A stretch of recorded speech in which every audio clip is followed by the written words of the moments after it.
Disclaimer est un podcast indépendant sur les fanfictions lancé en 2019 par Mathilde, Cordelia et Sophie. Ensemble, nous avons décidé de vous emmener découvrir notre perception de ces créations et œuvres littéraires en ligne qui font la joie des fans depuis désormais de longues années. Nous avons été des deux côtés, du côté de la création et aussi du côté de la consommation de fanfiction, et c'est pour cette raison que nous avons envie d'évoquer notre avis et notre vision de cette discipline. Que ce soit sur notre parcours dans ce domaine très particulier, ce qui a pu nous inspirer, nous révolter, marquer notre adolescence et nous suivre jusqu'à l'âge adulte, nous avons en effet pas mal de choses à partager avec vous. Nous ne serons pas forcément toujours d'accord, nos avis pourront diverger, mais une chose nous unira au fil de chaque épisode, et ce peu importe le sujet. Notre passion pour la fanfic. Alors si vous êtes prêtes et prêts à nous écouter et discuter de fandom, lemon, yaoi, ship, Alternative Universe et bien plus encore, ce podcast est fait pour vous. Très bonne écoute et à bientôt sur Disclaimer, tout appartient au fandom.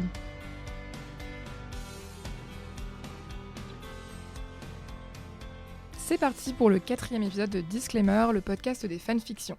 Je suis Mathilde, je suis journaliste, je travaille sur la pop culture. Je suis ici en compagnie de mes acolytes habituels, Cordelia, autrice et vidéaste, qui anime la chaîne YouTube MX Cordelia, et Sophie du blog et de l'Instagram Tout est politique.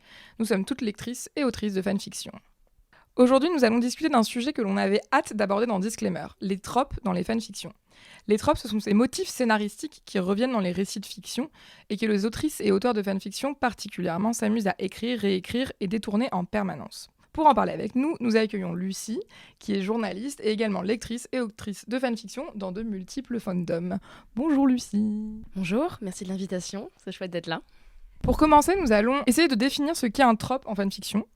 En préparant cet épisode, on a réalisé qu'il n'était pas si évident d'en donner une définition qui mette tout le monde d'accord, alors qu'on pensait tout avoir une vision assez claire de ce que c'était. Alors le mot trope vous évoque peut-être de lointains cours de français du lycée, c'est normal. En cherchant l'origine du mot, j'ai vu qu'en français, le mot trope, issu du grec tropos, donc tourner ou manière, désigne certaines figures des rhétoriques qui emploient un mot ou une expression dans un sens figuré. Par exemple, une métaphore est un trope. En anglais, le mot trope désigne ces figures de rhétorique, mais également un thème important ou récurrent dans les films, la littérature ou toute œuvre de pop culture, parfois de manière presque systématique. C'est cette définition qui a essaimé dans la fanfiction.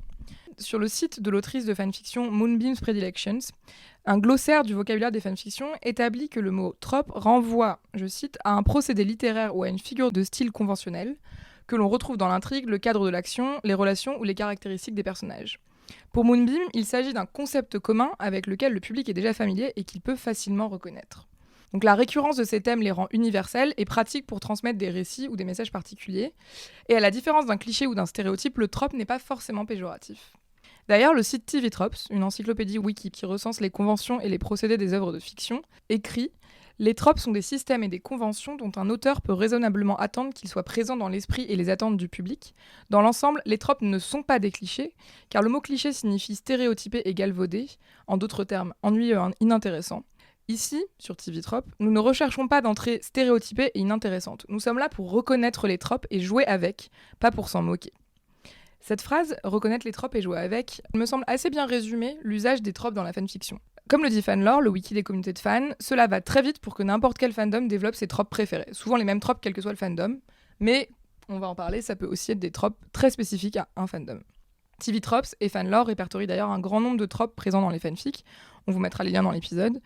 Surtout, il faut quand même préciser que le trope, peut-être, est différent d'un genre. Il va y avoir le genre de la fanfic, le sous-genre parfois, et à l'intérieur de ces sous-genres, des tropes. Peut-être que Sophie, tu veux nous parler un petit peu de cette limitation du trope ? Alors oui, effectivement, en gros, il y a toujours ce jeu des autrices et des auteurs sur les tropes dans les fanfictions qui fait que la création est très libre, et donc on se rend compte que catégoriser les tropes, ça peut s'avérer compliqué.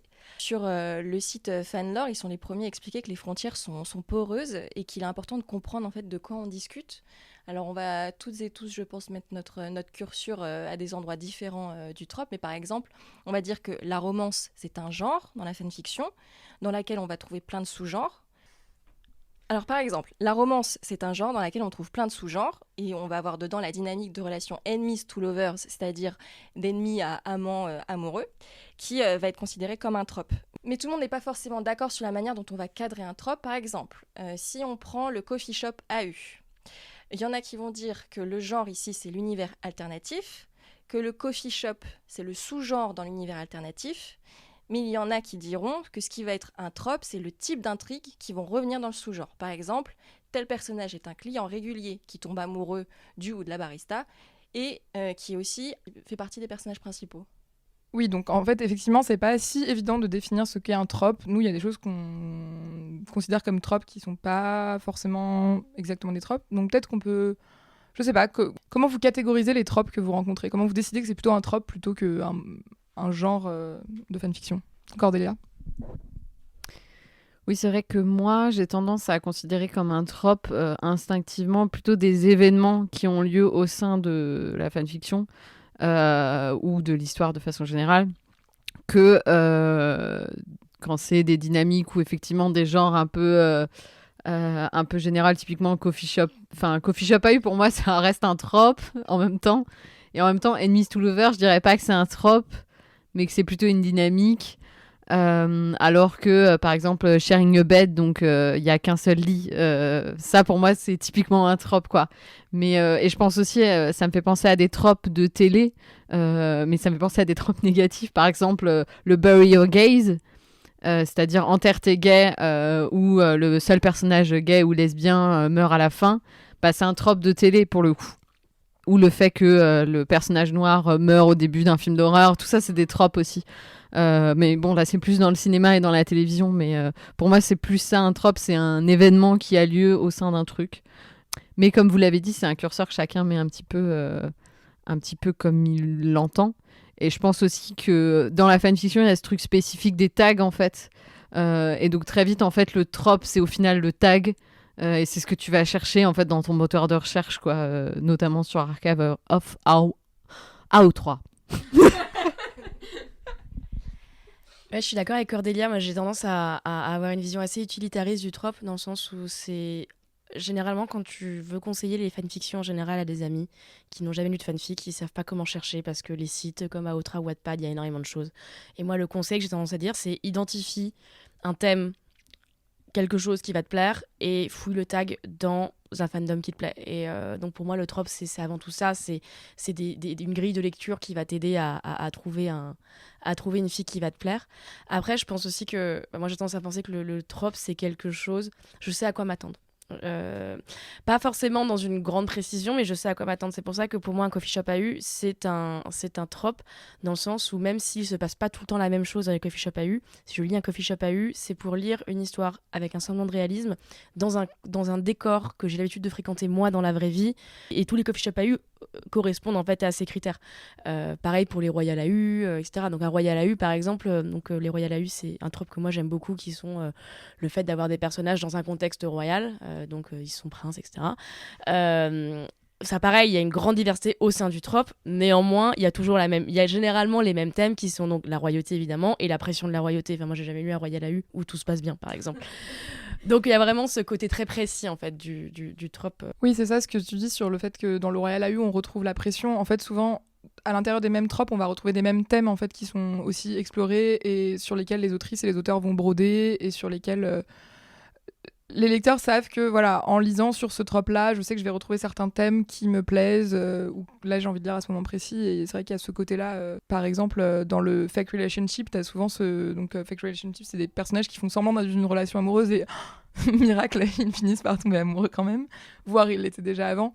Et en fait, t'as souvent ce truc où tu sais que tu vas avoir des personnages un peu insécures, qui ont pas trop l'habitude d'être en relation, qui pensent que... Ou alors qui s'intéressent pas trop à l'amour, mais en fait, ils finissent par finalement se faire avoir, voilà, parce que... se faire avoir, par tomber amoureux, quoi, par force de passer du temps avec la personne. Enfin, tu sais que tu vas retrouver des motifs qui sont... peut-être même des tropes eux-mêmes, mais en fait qui sont à l'intérieur du trope. C'est intéressant que Cordelia aussi parlait de la télé, parce que je pense que la fanfic, en fait, le principe du trope, le principe du motif, c'est quelque chose qu'on retrouve dans la fiction en général, parce que c'est pour plein de raisons, hein, dans l'écriture, dans la consommation, etc. Sauf que la fanfic, c'est un milieu dans lequel ces structures sont beaucoup plus à nu. C'est beaucoup plus assumé par les auteurs, par les consommateurs et les consommatrices aussi de ces productions. Donc c'est intéressant parce que c'est pas du tout un principe nouveau, c'est juste que c'est beaucoup plus codifié dans la fanfic que effectivement par exemple le Bury Your Gaze, c'est des consommateurs et consommatrices qui ont fini par l'identifier. C'est pas des auteurs, enfin j'espère en tout cas, des auteurs de séries télé qui se sont dit on va faire un Bury Your Gaze, ça va être super, en plus quand c'est un trope négatif. Pour le coup, dans le cas du Bury Your Gaze, si c'était vraiment institutionnalisé dans le sens où on pouvait avoir des personnages LGBT en fait au cinéma aux États-Unis, mais donc pour plaire à la morale puritaine américaine, il fallait qu'il y ait une morale en fait justement à la fin, et donc effectivement les personnages gays et lesbiens ont le droit d'exister, mais pas trop quand même, et à la fin voilà il y a cette morale divine qui permettait d'être un peu progressif, mais quand même pas trop. Enfin bon, c'est un autre sujet.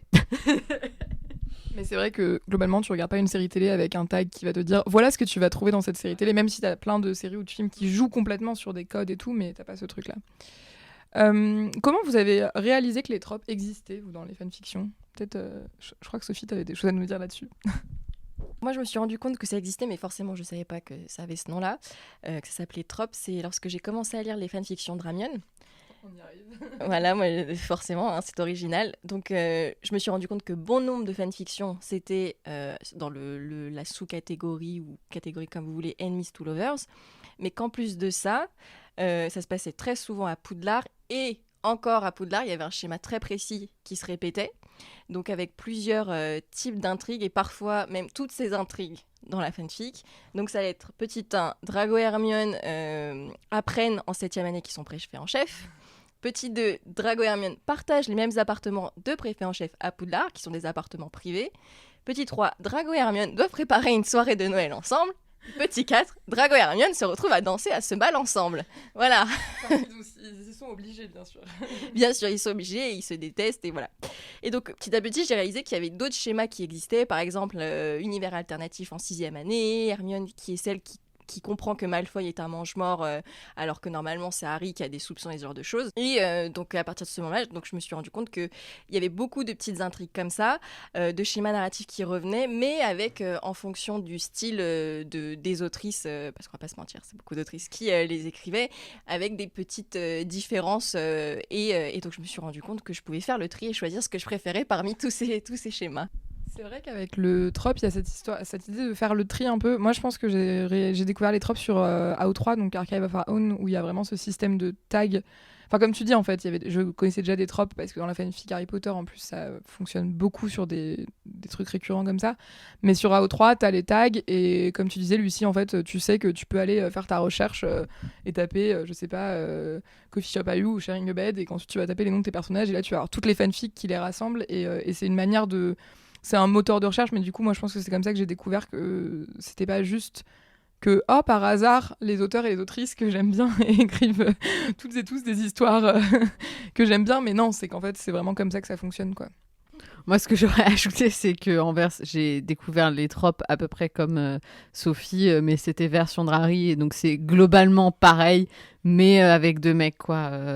Et c'est des événements qui ont lieu et qui ont lieu à peu près dans toutes les fanfictions, notamment le bal de Noël, qui se retrouve dans tous les univers 8e année à Poudlard, comme par magie, alors que normalement, c'est supposé être spécialement pour le tournoi des 3 sorciers, mais il fallait un bal pour que les deux persos sortent ensemble.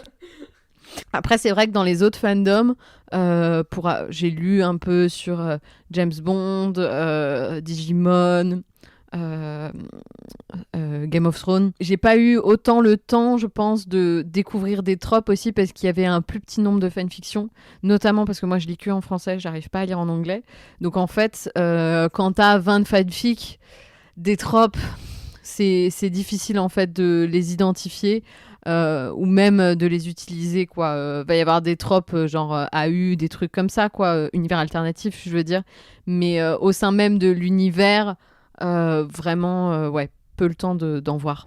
Moi, c'est intéressant parce que, contrairement, j'ai l'impression, à Cordelia et Sophie, je connais moins ta pratique des fanfics, Mathilde, mais moi, j'ai pas un fandom, j'en ai plein, et je suis multi-fandom, et j'ai tendance à papillonner pas mal. Et j'ai l'une de mes meilleures amies, Camille, qui m'écoute peut-être, qui, elle, elle lit aussi les fanfics, elle en écrit, et on en parle pas mal, sauf qu'elle, elle a 2 fandoms très précis, et qui sont pas du tout mes fandoms, donc on lit pas du tout les mêmes fics. Par contre, là où on discute souvent, c'est sur nos tropes préférés. Et notamment le fait qu'on aime toutes les deux beaucoup les coffee shops à U. Et je trouve ça rigolo du fait qu'on puisse débattre d'histoires qu'on a aimées, alors que moi, j'en maîtrise pas du tout les personnages et vice-versa. Mais parce qu'il y a ce point commun du trope, on identifie en fait des dynamiques qui nous plaisent à toutes les deux, et du coup, on peut en parler. Et moi, il m'a déjà été arrivé de lire une fille qui m'a été recommandée par cette amie parce que ça correspondait à un trope qu'on aimait bien et que du coup la fille je la comprends parce que je connais les ficelles du trope et j'arrive à identifier typiquement dans les Enemies to Lovers, t'arrives assez bien à identifier. T'as pas besoin de savoir pourquoi ces personnes s'aiment pas, tu sais qu'elles s'aiment pas. Tu identifies déjà ce trope en fait. Et du coup c'est intéressant parce que ça te donne une autre grille de lecture qui s'éloigne complètement du sujet même de la fiction, qui inspire la fic au départ quoi. Donc moi c'est plutôt comme ça que j'ai un peu identifié les tropes vraiment parce que j'en ai parlé avec cette amie et qu'on avait des trucs un peu similaires à en parler quoi. C'est intéressant ce que tu dis parce que du coup les tropes dépassent la frontière des fandoms, comme on le disait au début. Je pense que ça fait partie de ces choses qui font aussi de la fanfiction une pratique commune et presque un genre commun, en fait, quelle que soit le genre de fanfic que t'écris, le fandom dans lequel t'écris, il y a quand même énormément d'aspects, et c'est ce qu'on essaye de détailler un peu dans ce podcast, qui font de la fanfiction un univers à part entière, en fait. Avant même de parler de fandom, de fanfiction, t'as un univers, et le trope, c'est une part essentielle de l'univers des fanfictions, quoi. En général, quand tu parles avec quelqu'un qui a une pratique assez fournie de la fanfiction et que tu lui parles de trope, même si la personne connaît pas le terme, si tu lui expliques en 2 mots, elle va très vite saisir de quoi tu parles. Pendant le confinement, j'ai lu La Passe Miroir, donc la série de Christelle Dabos. J'ai lu les 4 tomes en une semaine, j'étais vraiment à fond. Et donc Christelle Dabos, elle a écrit des fanfics en fait avant d'être autrice professionnelle. Et c'est marrant parce que quand j'ai lu son bouquin, tu m'aurais pas dit qu'elle écrivait de la fanfic, je l'aurais deviné en fait. Dans la manière qu'elle avait, je trouve, d'écrire ses personnages, j'identifiais assez bien en fait certaines dynamiques qui me font penser à des fanfictions que j'ai pu lire quoi. Et je trouve que c'est un truc, alors c'est pas toujours le cas, mais souvent, notamment dans les genres fantastiques, quand des auteurs ou des autrices ont commencé par la fic, ou écrivent des fics en parallèle, je trouve que cette pratique s'en ressent aussi dans l'écriture. Alors peut-être que ceci parce que moi je suis sensible à ces sujets et parce que je lis des fics et que du coup j'arrive à identifier. Je pense qu'une personne qui n'en lit pas, elle lit un bouquin et c'est un bouquin qui lui plaît et point barre, mais peut-être que ça vient aussi du trope. Bon, je trouve ça très drôle que tu parles de ça et de Christelle Dabos parce qu'en fait on en a parlé dans l'épisode qu'on a enregistré la semaine dernière, qui sera sans doute sorti au moment où vous écouterez ce podcast puisque c'est l'épisode 3 et donc il sort avant l'épisode 4. Mais du coup le sujet c'est de la fanfiction à l'original. Et justement, on parle de ça. Et donc, si ça vous intéresse, je vous invite à écouter l'épisode 3 si c'est pas déjà fait. Donc les tropes sont récurrents dans la fanfiction et comme on disait, en fait c'est souvent un truc que l'autrice ou l'auteur peut utiliser consciemment. En même temps, c'est aussi parfois des choses qui sont pas forcément utilisées de manière consciente. Je pense que la personne qui écrit en fait met par imitation. Enfin typiquement dans les tropes des fanfics Harry Potter, le truc des appartements des préfets, c'est quelque chose. Enfin c'est l'imitation, c'est que tu lis 3 fanfics avec des appartements des préfets et tu t'en fous si ça n'existe pas dans les livres, en fait. Je dirais même que tu sais même plus si ça existe ou pas dans les livres. Oui, il y a certains trucs comme ça, il y a certains trucs, des tropes qui prennent tellement de place dans la fanfic que tu sais pas si c'est toujours dans le canon, mais c'est là, quoi. D'ailleurs, à ce propos, Lucie, tu voulais nous parler d'un trope très d'actualité, qui est celui de la quarantaine. Donc, les personnages qui sont en quarantaine ensemble. Absolument, je sais pas vous, mais moi pendant le confinement, ça a été l'occasion pour moi de lire beaucoup de fics et d'en écrire aussi parce que j'avais que ça à faire en fait, assez concrètement, et puis aussi parce que c'était une manière pour moi de penser un peu à autre chose et de me divertir. Et on n'est pas les seuls évidemment à avoir écrit beaucoup de fics. Et en fait j'ai lu un super article dont je voulais vous parler sur Vox.com, le média américain, qui a parlé du grand retour des histoires d'amour de quarantaine. Alors la quarantaine, en fait, c'est un trope qui est assez classique dans la fanfic. Le principe, c'est généralement 2 personnes se retrouvent bloquées quelque part pendant un laps de temps plus ou moins long et il se passe des choses. Généralement, ces choses étant, ils tombent amoureux, ou alors juste ils vont avoir des relations sexuelles. Enfin, en tout cas, il va y avoir une certaine tension romantique dans l'histoire, quoi. Et il se trouve qu'avec le coronavirus, forcément, et le fait qu'une grande partie de la population mondiale s'est retrouvée dans une situation plus ou moins de quarantaine, enfin, en tout cas de confinement, ce trope s'est retrouvé vraiment popularisé, est revenu sur le devant, quoi. Donc j'ai regardé un petit peu, par exemple sur Wattpad, alors j'ai regardé que les histoires francophones, mais actuellement on a 700 histoires qui comportent le tag coronavirus. Et alors j'ai regardé c'est assez divers, donc on retrouve il y a des histoires d'amour contrariées par l'épidémie, qu'elles soient des originales ou des fanfics. Il y a des chroniques, c'est humoristique, ou alors des chroniques un peu au contraire un peu tragiques. Il y a aussi des journaux intimes d'ados qui, eux, pour le coup, je pense, sont bien réels et sont pas vraiment de la fiction. Et alors il y a des récits qui sont vraiment apocalyptiques, hein. Par exemple, je suis tombée sur une fic. En gros, l'histoire, c'est donc il y avait le coronavirus qui décimait la population mondiale, sauf l'autrice de la fic, enfin, en tout cas qui s'incarnait dans son personnage principal, et les 7 membres de BTS, donc le groupe de K-pop. Donc voilà, c'est... et alors, mais le phénomène a été assez important parce que Wattpad, en mars, a fait un communiqué sur son site en rappelant à ses utilisateurs et utilisatrices que la fiction, c'est pas la réalité et qu'une fiction n'était pas forcément le meilleur endroit où trouver des renseignements sur le coronavirus en l'occurrence. Donc ça c'est du côté de Wattpad. Sur AO3 c'est aussi le cas. Alors AO3 j'ai compté plus de 12 000 fics avec le tag quarantine. Alors c'est pas des fics, toutes ne datent pas du coronavirus, mais il y a eu clairement une grosse hausse. Pourquoi ? Parce qu'en fait c'est un type d'histoire, je pense, qui plaît parce que les filles aiment bien la contrainte, hein. Le côté je n'ai pas le choix, je dois faire quelque chose, je suis forcée à faire quelque chose, ça crée de la tension, et donc qui dit tension dit à la fin tension romantique. En plus ce que je trouve rigolo, c'est que dans les fanfics de quarantaine t'as toujours des trucs absurdes, genre c'est les ex ou alors c'est des amis d'enfance qui se sont pas vus, ou enfin ça peut pas être juste 2 personnes normales. Enfin moi je serais en quarantaine avec vous, je pense que ça se passerait normalement, tu vois, mais en fic ce n'est pas possible, ça ne se passe pas normalement. Et alors l'histoire m'a évoqué un autre artiste que pour moi, alors évidemment le côté actualité ça joue parce que ça donne un vernis de réalisme, je pense, sur des fics qui sont parfois un peu loufoques. Mais je pense aussi que l'écriture et la consommation de la fanfic dans le cadre d'une actualité te permet aussi de mieux comprendre, en fait, et peut-être te projeter dans une actualité qui peut te faire peur ou que tu ne comprends pas. Et ça, c'est un phénomène qu'on retrouve assez régulièrement dans le cadre de faits d'actualité un peu graves. Et alors, par exemple, j'ai repensé à un article que je vous recommande qui était super, de Street Press, donc un article en français qui est paru en 2017, si je ne me trompe pas, et qui là, pour le coup, parlait de jeunes filles qui écrivaient des chroniques sur Wattpad impliquant des djihadistes. Et donc c'était des nanas qui s'imaginaient, qui écrivaient des histoires d'une fille qui se fait enlever en Syrie ou qui essaye de récupérer son mec qui est parti en Syrie, etc. Et la pratique faisait pas mal polémique sur Wattpad parce que des gens disaient tu vas pas faire du divertissement sur un fait aussi grave que le terrorisme. Sauf que dans l'article expliquait très bien le fait que c'était un moyen pour ces jeunes filles, parce qu'elles étaient quand même plutôt jeunes, d'appréhender cette réalité qui faisait peur, du djihadisme, du terrorisme, de la Syrie, de machin, et de se projeter elles-mêmes avec leurs mots dans une réalité que les adultes leur expliquaient pas vraiment ou qu'elles n'arrivaient pas à comprendre et qu'elles l'appréhendaient mieux.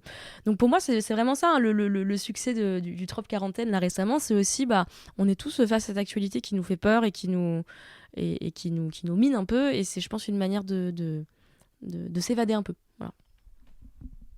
Merci Lucie pour cette petite plongée dans les fanfics quarantaine, parce que je suis très d'accord avec toi. Enfin, j'ai lu quelques fanfics quarantaine moi-même pendant le confinement, et je me souviens notamment, il y avait 2-3 trucs mais qui étaient pas génial, et à un moment je suis tombée sur une fanfic avec un ship que j'aime bien dans le MCU, donc le fandom Marvel. Et donc c'est Steve, Captain America, et Darcy, dont je vous ai déjà parlé, là, qui est le personnage de secondaire devenu personnage principal de fanfiction. Et en fait, c'est un truc où ils se retrouvent, ils découvrent qu'ils sont voisins, mais pendant le coronavirus, quoi. Ils découvrent qu'ils sont voisins, et en fait, ils commencent à se faire des visios et tout, et puis ils tombent amoureux par visio, puis finalement, ils finissent par se retrouver et tout. Mais en fait, j'ai dévoré cette fanfic, il y avait 2-3 chapitres qui étaient sortis, et ce qui était génial, c'est que l'autrice avait vraiment pris le temps de en fait, de parler aussi de l'ambiance et de l'angoisse que pouvait susciter la situation. Et alors même qu'on parle quand même de Steve Rogers, Captain America, enfin genre un mec hyper puissant. Et en fait, t'as vraiment des moments où il fait des crises d'angoisse parce qu'il n'en peut plus de pas savoir ce qui va se passer, de se dire merde, je suis censé être genre un peu un héros et tout. Et en fait, là, je peux rien faire contre ce truc.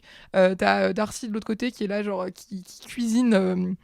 Frénétiquement pour oublier son stress, ce que quand même beaucoup de gens ont fait pendant le corona, et je crois qu'elle fait du pain ou je sais plus quoi.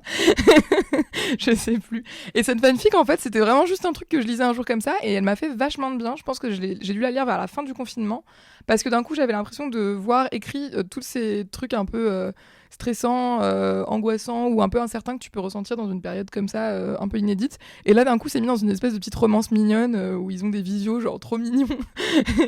Et voilà. Et c'est vrai que c'est le genre de. T'as raison quand tu dis c'est aussi une manière de se réconforter face à l'actualité qui parfois peut être juste hyper moche, quoi. Et j'aime bien ça quand la fanfic s'intéresse à l'actualité et en fait un truc drôle ou mignon ou juste réconfortant. Ou même des sentiments négatifs. Je pense que par exemple, moi j'ai lu une paire de fanfic quarantaine qui était assez angsty, et que je pense que c'est aussi une manière c'est une sorte d'exutoire, parce que voilà, on est en pleine angoisse dans cette situation, notamment les Américains qui, il faut le rappeler, hein, eux ils sont encore, déjà nous on n'en est vraiment pas sortis, et les Américains ils sont encore en partie en quarantaine, en Californie ils sont repartis en quarantaine, donc je pense que moi dans les autrices américaines que je suis, il y avait vraiment une volonté de mettre ce sentiment. Là, il y avait ça dans cette fanfic aussi. Il y avait ce truc, tu sentais que l'autrice, elle en pouvait plus. Tu le voyais dans ses notes d'auteur que vraiment, genre, c'était son exutoire, quoi. Bon, je pense que vous l'avez compris en écoutant la première partie de ce podcast. Ici, on aime les tropes. Mais on va quand même tenter de prendre un peu de recul et de réfléchir aux avantages et aux inconvénients, surtout des tropes en tant qu'autrice, puisqu'on a toutes écrit des fanfictions. L'un des grands avantages du trope, je pense, c'est aussi le fait que quand on est auteur et autrice de fanfiction, on est quand même souvent des auteurs et des autrices amateurs et amatrices.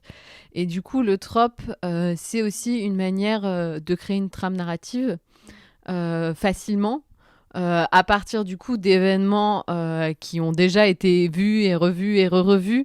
Mais typiquement, tu en parlais, Sophie, je pense que ce déroulement d'une année à Poudlard de Drago et Hermione est équivalable dans du Drarry et d'autres ships, avec la rentrée, le Poudlard Express, Halloween, le bal de Noël, etc. Ça aide en fait à créer une trame et aussi à se construire une intrigue, parce que on va écrire sur des tropes qui nous plaisent, donc on choisit je voudrais qu'à un moment il y ait sharing a bed ou je veux faire un soulmate AU, donc avec des âmes sœurs. Ça permet d'avoir une base en fait, et on part pas de rien, on part pas d'une page blanche en fait. Non seulement on a les personnages, mais en plus on a un début de trame scénaristique en fait, qui est un super support quand on sait pas où aller. C'est aussi, ça peut être aussi un challenge. Comment pas essayer d'actualiser un trope, de le renouveler, de le prendre à revers. Moi, c'est quelque chose que je fais en ce moment justement, puisque j'ai un Drarry soulmate, donc avec des âmes sœurs. Et le but, c'était d'écrire quelque chose qui soit... Alors, j'ai pas forcément lu énormément de soulmate AU non plus, donc c'est difficile de savoir ce qui se faisait. Mais j'avais cette ambition d'essayer de montrer que les personnages, même si c'est des âmes sœurs, en fait, ils continuent à se détester. Et toute la tension dramatique que ça peut créer, en fait, de savoir que t'es destiné à quelqu'un, ou en tout cas qu'il y a un lien fort, magique entre vous, qui n'est pas forcément un lien amoureux dans ma fanfic d'ailleurs. Mais voilà, t'es quand même lié à cette personne, et comment tu deals avec ça? En plus, il y a toutes des histoires de réincarnation, enfin bon, bref. Réactualiser un trope, ça peut être un défi. Et ça peut être aussi il y a un côté très privé de joke en fait dans le trope. Typiquement, quand je lis un Drarry et qu'à un moment ils prennent une chambre d'hôtel, tu sens le truc venir. Tu sais qu'à un moment il y aura une chambre avec un lit double en fait. C'est obligé. Et évidemment, la nana qui gère l'hôtel fait « Oh, il nous reste qu'une seule chambre et il y a un lit double, j'espère que ça vous dérange pas. » Et voilà, et ils se retrouvent à partager le même lit, et qu'ils soient en couple ou pas d'ailleurs, c'est quelque chose, un peu une référence qui fait sourire, quoi. C'est drôle que tu parles du truc de la chambre d'hôtel, parce que ça me fait penser à un tweet que j'avais vu une fois Je sais plus exactement ce que c'était la blague, mais c'était un peu en mode des gens normaux dans une chambre d'hôtel où il reste qu'un lit. Oh bah zut, on va changer d'hôtel, alors que une autrice de fanfiction dans une chambre d'hôtel où il reste qu'un seul lit double, yes, c'est ça qu'on va pouvoir faire. Et c'est ça que je trouve drôle avec les tropes comme ça et le côté private joke dont tu parles, c'est que du coup ça devient parfois des espèces de mèmes qui dépassent juste l'univers de la fanfiction. Là j'ai passé quelques temps hier soir à regarder des TikTok sur les soulmates à U justement, et sur les tropes en général en fait. Et c'était que des TikTokeuses qui faisaient des TikTok genre qu'est-ce que ton trope préféré dit de toi, ou quel est le truc qu'on préfère retrouver dans ces tropes là, et tout ça sur des musiques rigolotes de TikTok et avec parfois des chorés et tout. Et je trouve ça hyper drôle comment le côté vraiment un peu hey, wink wink, t'as vu, je fais ce trope, c'est ça que tu vas voir dans cette histoire, ça peut devenir vraiment des blagues en fait, et des espèces de private jokes dans le monde de la fanfiction. Par ailleurs, je trouve que le trope dans l'univers de la fanfiction, d'ailleurs, on s'en moque gentiment, mais c'est rarement dénigré quand même. Il y a toujours une forme de bienveillance. Alors, on peut ne pas aimer tel ou tel trope, mais il y a toujours, c'est des blagues. Qu'est-ce que c'est votre trope préféré ? Évidemment, on a tous des tropes qu'on déteste, mais ça fait partie de la pratique. On les reconnaît et on les assume en fait, y compris en tant qu'auteur. Et même on va les annoncer, on va les mettre dans les tags, et pour que les gens ensuite qui aiment les mêmes trucs que nous puissent les retrouver. Sur sur le trope There was only one bed, il n'y avait qu'un lit.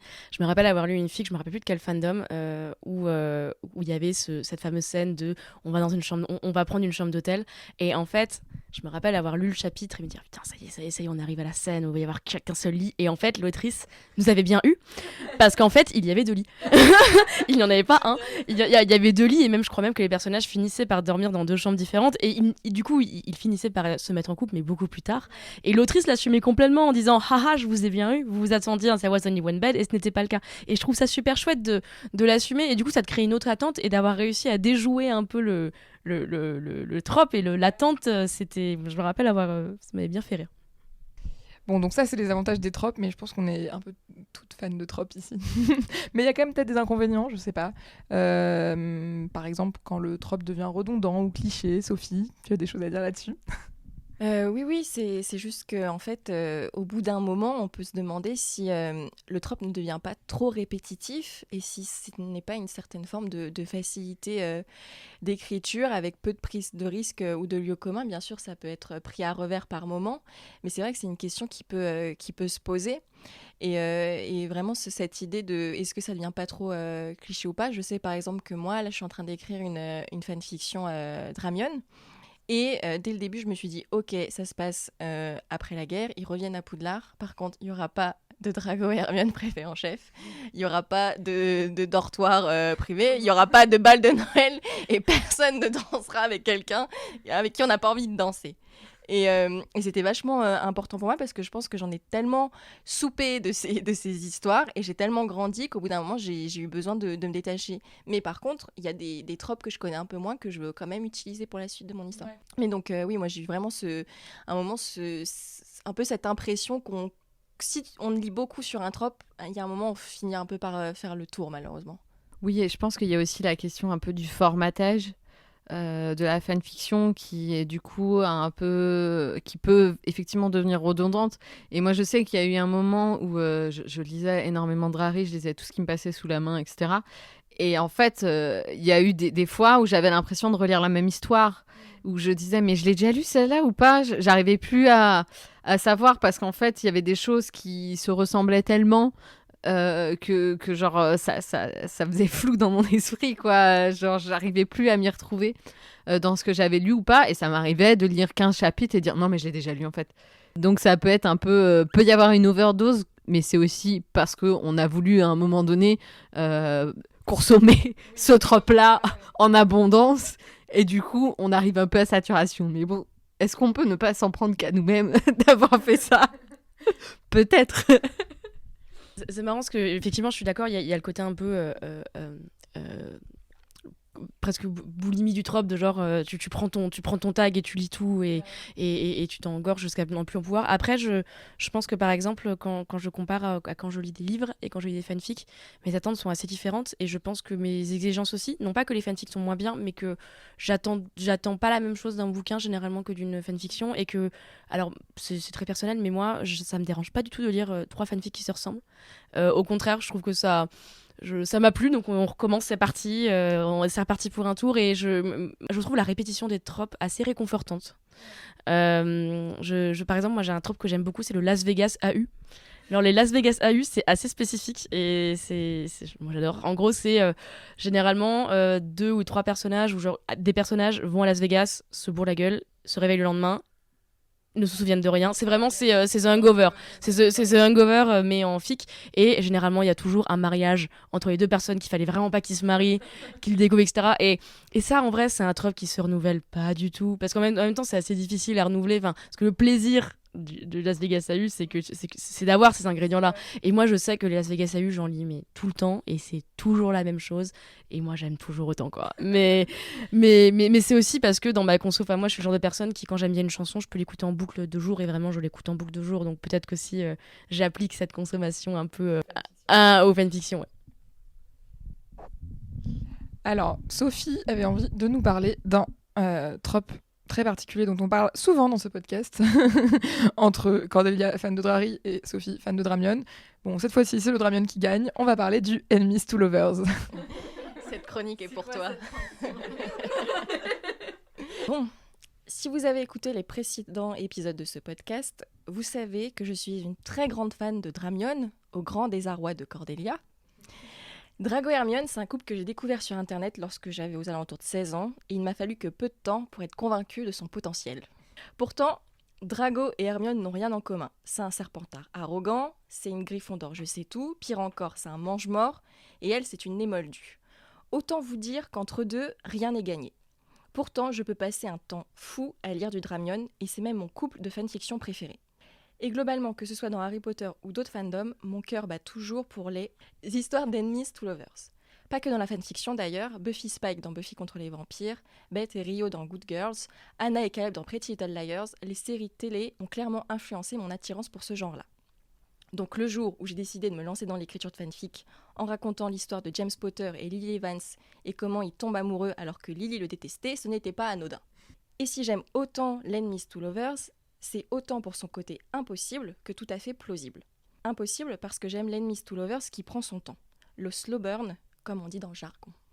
Et vas-y, que ça s'engueule, que ça se rapproche, que ça s'éloigne, que ça se court après, que ça se fuit, que ça n'ose pas admettre ses sentiments, etc., etc. On connaît la musique. Non, clairement, je ne souhaite à personne de tomber amoureux de son pire ennemi. C'est toxique et souvent ça se termine pas très bien. Et en vrai, ce genre de drama, on en a vite assez quand on grandit et on réalise rapidement que c'est très bien dans le monde fictif et rien d'autre. Mais pourtant, ça peut être plausible. Lorsqu'on déteste quelqu'un, on peut supposer que cette personne ne nous laisse pas indifférents. Au contraire. Et là, des tas de questions peuvent se poser pour les personnages de notre fanfiction. Ont-ils raison de se haïr autant ? N'ont-ils pas certaines facettes de leur personnalité qui, au contraire, se rapprochent ? S'ils sont forcés d'interagir, est-ce que cela ne crée pas une tension sexuelle si forte et intense qu'ils ne peuvent que finir par se sauter dessus et au final par tomber amoureux ? Vous vous doutez de ma réponse à ces questions. Voilà pourquoi j'aime les fanfics Enemies to Lovers. Je suis une personne, dans la vie en général, plutôt inflexible, qui ne pourra jamais être en couple avec quelqu'un à l'opposé de ses valeurs et de ses principes. Rien que l'idée m'en rend malade. Mais la fanfiction, ça me laisse entrevoir des possibilités qui, d'une certaine manière, peuvent me laisser rêveuse. Parce que ça veut dire que les gens peuvent changer, même ceux qu'on pense haïr. Et aussi que la vie est faite de surprises et d'incohérences. Parfois, les sentiments surviennent sans crier gare, sans vraiment de logique. Au fond, il y a quelque chose d'assez romantique, voire même de très romantique dans ce genre de fanfiction. Même s'il y a des schémas toxiques, que certaines histoires glamourisent des relations malsaines, les fanfictions Enemies to Lovers permettent de laisser ce genre de petits fantasmes, avec des grosses guillemets sur le mot fantasme, mais vous voyez ce que je veux dire, au placard. Ou plutôt, dans notre ordinateur, caché parmi des centaines de milliers d'autres fanfictions du genre, et c'est très bien ainsi. Merci Sophie. Cordelia. Donnez-moi le micro. J'ai trouvé ta chronique très intéressante. Après, moi, ce pourquoi j'aime le Enemies to Lovers, c'est... Alors, j'aime le Enemies to Lovers partout, dans tous les séries, les films, etc. À chaque fois il y a 2 mecs qui se détestent ou 2 nanas qui se détestent, ça y est, c'est mon ship. Voilà, globalement. Et petite médaille pour Shira, qui nous a donné du Best Friend to Enemies to Lovers. Qui est, je pense, la meilleure dynamique qui puisse exister. Moi, ce que j'aime dans le Enemies to Lovers, ça va plutôt être... en fait, j'aime... À partir du moment où ils sont ensemble et où ça se passe bien, ça m'intéresse plus, en fait. Ce qui va me plaire, c'est le drama, concrètement, et toutes les emmerdes que ça amène, et les engueulades, et les trucs comme ça, et je sais pas pourquoi, mais voilà, c'est le truc qui me fait kiffer, alors que quand ça se passe bien, et juste ça m'intéresse pas, quoi. Alors que dans ma vie, j'ai une histoire d'amour très plan-plan, et c'est super cool, et c'est super chou, et genre, pour rien au monde, je ne voudrais vivre ce que je fais vivre à Drago et Harry dans mes fanfictions. Ce n'est même pas envisageable. Moi, je veux dans ma vie du best friend to lovers, on se rencontre dans un café et on tombe amoureux, voilà. Mais en lecture, non, il me faut des trucs qui me font des émotions, qui me font pleurer, qui me font avoir peur, qui me font avoir des angoisses, enfin vraiment un truc qui me bouge à l'intérieur, quoi. Lucie, tu as un avis sur le Enemies to Lovers en particulier ? J'en lis, j'en cherche pas particulièrement, mais c'est pas du tout un genre qui me rebute. Moi, globalement, quand c'est compliqué, j'aime bien, hein. Après, j'ai vu que je papillonne et que je picore beaucoup, je lis très peu de slow burn parce que j'ai pas le temps. Je lis beaucoup de fics assez courtes, en fait, et du coup, ce genre le genre Enemies to Lovers dans les fics courtes, ça n'existe pas, parce que justement le plaisir de l'Enemies to Lovers, comme tu expliquais Sophie, c'est le fait que ça prenne 3 plombes et qu'il y a genre 1000 quiproquos qui fait que ils sont ensemble à la toute fin, quoi. Donc mais c'est chouette, et par ailleurs je trouve ça intéressant ce que tu dis, Cordélia, sur le fait que ce qu'on aime explorer dans les fics, c'est pas du tout ce qu'on aimerait vivre dans la vraie vie. Je pense, peut-être un parallèle un peu osé, mais je pense qu'on peut réfléchir aussi, par exemple, aux films d'horreur ou au porno, enfin ce genre de sous-genre cinématographique ou etc., qui sont censés nous provoquer des émotions fortes. Évidemment que je ne rêve pas de me retrouver bloquée dans une maison à la montagne, de me faire tuer par un serial killer. Néanmoins, ce genre de film me permet d'explorer ma peur de la mort, ma peur de la violence, ou ce genre de choses. Et je pense que peut-être hein, que ce genre de film te permet aussi d'explorer ça, d'explorer quelles limites tu veux dans ta conception du couple, et explorer ses sentiments, et en avoir une pratique très saine, dans le sens où ça n'influe en rien dans ta vraie vie, mais de les avoir et d'avoir les sentiments forts à côté, quoi. Oui, moi, je suis comme Lucie, je ne suis pas une consommatrice principale de Enemies to Lovers, mais j'en lis parfois. Effectivement, c'est vrai que c'est plus rare dans les fanfics plus courtes, et comme toi, je lis des fanfics plus courtes. Mais j'aimais bien ce que tu disais, Sophie, sur le fait que le Enemies to Lovers te montre aussi que les gens peuvent changer. Alors bon, moi, il y a des Enemies to Lovers auxquels je ne crois pas, parce que ça marche pas avec l'idée que je me fais des personnages et tout, mais il y a des choses qui marchent bien, et j'aime bien effectivement un Enemies to Lovers qui prend le temps de se pencher sur la caractérisation des personnages, sur leur caractère, sur comment... L'orgueil et préjugé, en fait, sur comment tu vas contre tes préjugés et contre ce que tu pensais au début de la personne, et éventuellement de ce que la personne te renvoyait de son milieu et tout, et qu'en fait, la fanfic va prendre le temps de montrer comment à la fois les personnages changent, ils changent de conception de l'autre, et tout ça se mêle à des trucs, et ouais, c'est orgueil et préjugé. Orgueil et préjugé, c'est du Enemies to Lovers. Mr. Darcy et Elizabeth Bennet se détestent au début, et d'ailleurs, on en parlait en préparant ce podcast, le orgueil et préjugé AU, c'est quasiment un trope de la fanfiction aujourd'hui, quoi. Tu appliques le modèle d'orgueil et préjugé à la fanfic, et je pense que c'est pas un hasard, parce que dans orgueil et préjugé, on retrouve plein de motifs qui se retrouvent dans beaucoup de tropes familiers de la fanfiction, dont le Enemies to Lovers, genre.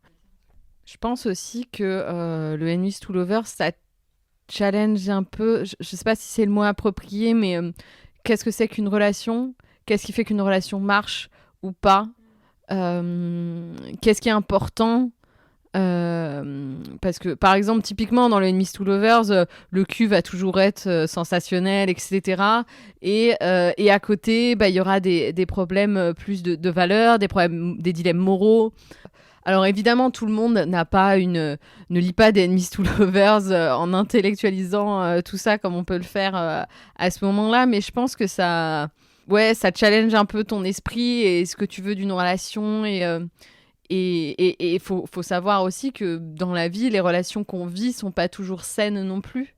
Et je pense que peut y avoir aussi un côté exutoire et cathartique aussi sur écrire sur ce type de relation en plus que on est sur beaucoup de femmes ou beaucoup de personnes queer, etc., qui écrivent.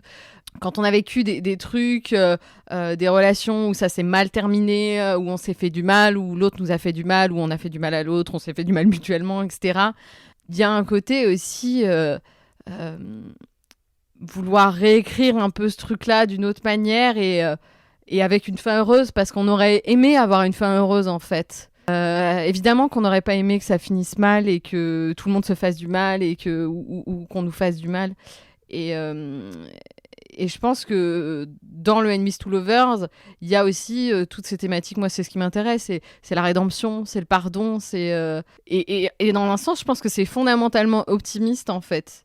Parce que effectivement, peut-être que dans la vraie vie, c'est peut-être plus compliqué que ça, en fait, de devenir une bonne personne, de changer, à quel moment tu pardonnes à quelqu'un. Et je pense que ça explore tout ça. Et je pense que c'est pas étranger au fait que ce trope en particulier et cette dynamique soit aussi populaire, en fait.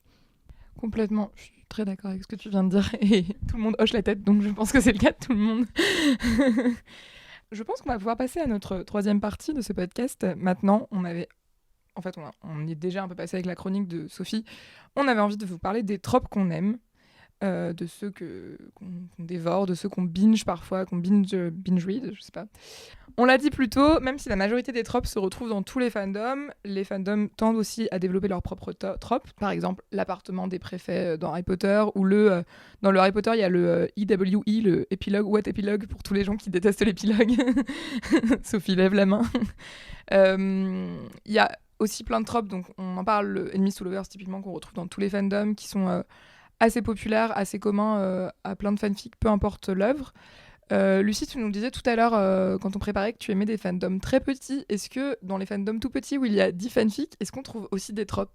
Alors, ça dépend des fandoms. Effectivement, le principe du fandom tout petit, c'est qu'on a faim. On a vraiment très peu de fanfics. Et c'est l'enfer, et c'est l'enfer que j'ai choisi. Et le truc, c'est que du coup, je pense que quand on écrit des fanfics pour des tout petits fandoms où il y a très très peu de choses à lire, on commence par ce qui manque, c'est-à-dire les grands classiques de la fic, qui est qu'est-ce qui se passe après, des fics qui explorent des ships qui ne sont jamais réalisés dans le canon, etc. Donc peut-être qu'il y a un peu moins effectivement cette tendance au trope. Après, moi,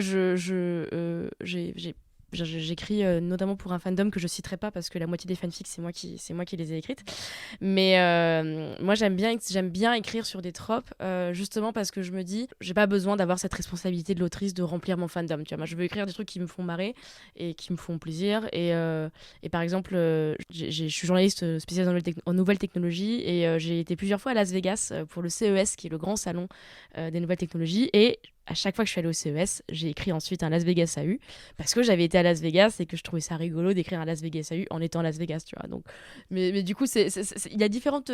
Je pense que les gens écrivent pas des fics pour les mêmes raisons. Il y en a qui ont une vraie responsabilité vis-à-vis du fandom. Je vais donner ce que le fandom a besoin. Moi, je suis plus dans un truc un peu égoïste. De toute façon, quoi que j'écrive, ça aura pas plus de 3 coups d'ose. Donc, je vais écrire ce qui me fait plaisir, et c'est tout, quoi. Un kudos, c'est sur AO3, donc la plateforme Archive Own. C'est une sorte de like, c'est c'est un truc que tu peux déposer auprès d'une fic pour dire que tu l'as apprécié. C'est marrant ce que tu dis sur le Las Vegas AU, que t'écris à Las Vegas. Ça me fait penser qu'à un moment, je dévorais les fanfics qui étaient des Comic-Con AU.